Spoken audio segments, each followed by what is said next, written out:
पूर्व मुख्यमंत्री बाबूलाल मरांडी ने झारखंड के बालू घाटों की नीलामी और बालू के अवैध खनन को लेकर फिर से हेमंत सरकार को घेरा है।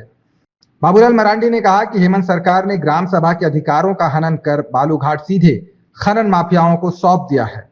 यह लोकतंत्र और जनता के अधिकारों पर सीधा हमला है। हेमंत सरकार ने ऐसा कर झारखंड के युवाओं को माइनर मिनरल से भी वंचित कर दिया है। उन्होंने सरकार से मांग की है कि ग्राम सभाओं को बालू घाटों का अधिकार दिया जाए। बच्चों को, यहाँ के बेरोजगार नौजवानों को रोजगार मिलता है। हमने तो बार बार सरकार से आग्रह किया था कि भाई बालू घाट पर नीलामी मत करिए, स्थानीय युवकों को नाम उसको बंदोबस्त कर दीजिए और कमीशन बेसिस जो पैसा आएगा उनको कमीशन दीजिए, बाकी सरकार के खजाने में जाएगा, कोई दिक्कत नहीं है, लोग रोजगार भी कर सकते हैं। या फिर आप सिंगल बालू घाट को आप नीलामी करिए। इस ग्रुप में करने का क्या मतलब है? ग्रुप में करने के पीछे का भी मैं आपको कारण बताना चाहता हूं, तो कि आप सबको और समझ में आ जाए।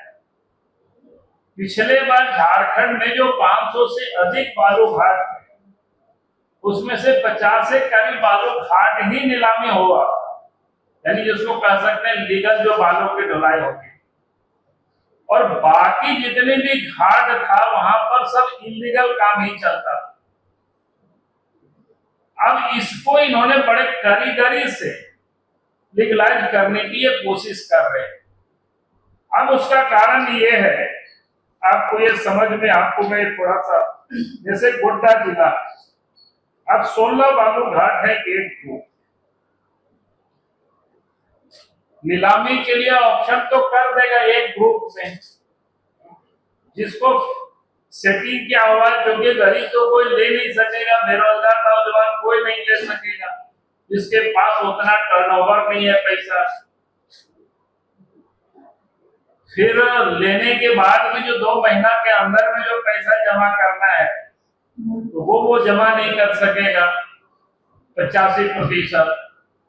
तो मैं ये कह रहा था, तब क्या होने वाला है, ये 16 बालू घाट, मैं ये बता रहा था जो इंटरेस्टिंग इसमें से खेल है, वो खेल क्या है कि पर्यावरण क्लियरेंस होता है, फॉरेस्ट क्लियरेंस होता है। आप सबको ध्यान में है कि एक बालू घाटों की जो फॉरेस्ट के पास पड़ता है तो वहां पर फॉरेस्ट क्लियरेंस मिलता नहीं है। तो 16 में से अगर एक भी उनको क्लियरेंस मिल गया, 16 बालू घाट को के घाटों से बालू को उठा करके उसी पर लोग बेच देंगे बड़ी आराम से। यानी इसकी इन लोगों ने एक कारीगरी किया, यानी पूरी तरह से झारखंड की बालू को माफिया के हवाले कैसे किया जाए, कैसे लूटा जाए।